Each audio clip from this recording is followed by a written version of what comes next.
Singular reasoning question of the day. This came in from a not fan who was doing the normal internet sarcasm, but we figured we'd use it. Why is music so moving? And his whole question was, what is our universal connection to it? He was basing the question as a sarcasm of my statement that I can answer any question applied to me and run it through a non-polar, a singular reasoning deduction system and give a clearer, more concise, and more consistent answer than polar ideologies or polar reasonings can. So his question was based in sarcasm, but it's a great question because music is a universally abstract and a massively powerful piece of human creation that moves humanity. So he's not wrong. But what he did was he stated music as a very, very positive experience. So for those who aren't familiar with my work, this is basically how I break down reality into a singular number line. 0 is a position of power in my mathematics, as most people who study mathematics hate me using that word.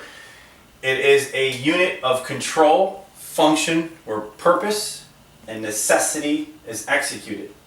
It is a position where all particles and energies are entangled and giving us the foundation for entanglement theory. All of the numbers to the positive end of infinity and to the negative end are polar systems of how things function, meaning that 4 is not 4 as a singular action. It is always bound to -4. 3 is always bound to -3. 2 is always bound to -2. The only position in our reality that is singular, that is not bound by polar energies, is the position of 0. And our other stories that we have getting through the main work of singular reasoning are explaining where 0 came from, all this other stuff. Back to the question. Now, this gentleman felt music was a positive experience in his life, and he wanted to know why. So what singular reasoning does is it takes apart the question. Music is our subject. Why is it moving and why is it universally powerful? Becomes our verb, our actions that we want to get into motion to find. So we label out our perceptions of an object as it is first. If you love something, put it into the positive. If you hate it, put it into the negative, and then try to find its polar end of what's driving it. So we're going to label music as a positive thing for this gentleman, and we're going to put it in number 4. But then that also makes music bound by its polar sibling, -4. Now, what am I talking about?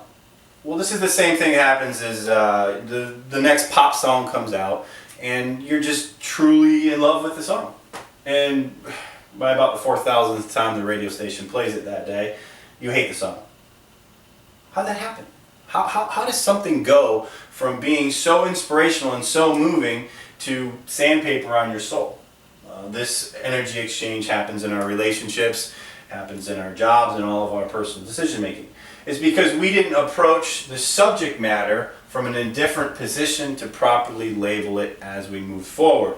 We showed it as love, it was instantly bound by hate, and through time of an ignorant choice, reality grabbed hold of it and polarity flipped our position on it. This is the essence of the curse of polar deduction. Why making decisions in good and bad values always have circular actions of calm, then chaos. Applied to music. Now this gentleman loves this song, and now he hates this song. We don't love every song we've ever found. We don't love every style of music. We also find that time and generations create different music tastes. Older generations like a certain cadence in their music, and newer generations don't like that cadence. They want a faster cadence or a slower cadence, something that's polarly different to get an induced emotional reaction off of it. Now, people go, oh, and all the violin players will go crazy, and all the classical music people, that the music is the echoes from the heavens. This is where their logic is completely lacking and falls apart.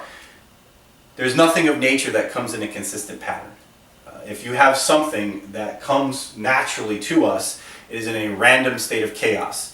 The universe does not make music, it makes noise. It makes radio frequencies.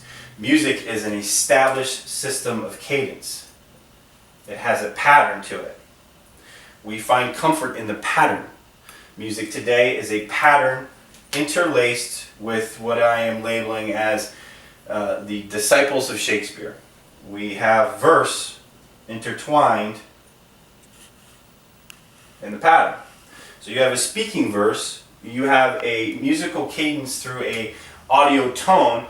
This is found nowhere in the universe.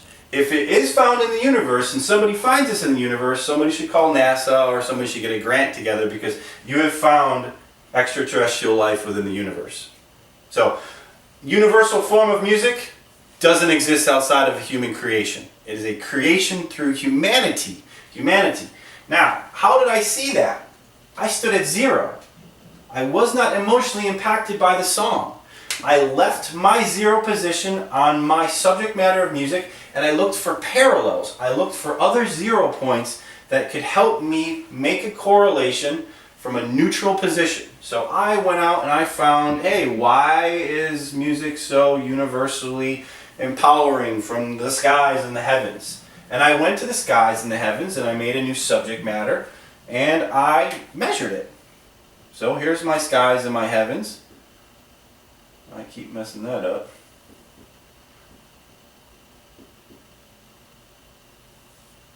And I didn't find that to be a truth. Continuation of this subject matter will happen in the next episode. We're going to take a quick break because I'm getting the timeout sign because the human mind can only handle 5 minutes of YouTube video at a time, otherwise it loses its attention. I have to stop. This information you can find at singularreason.com. See you in a few.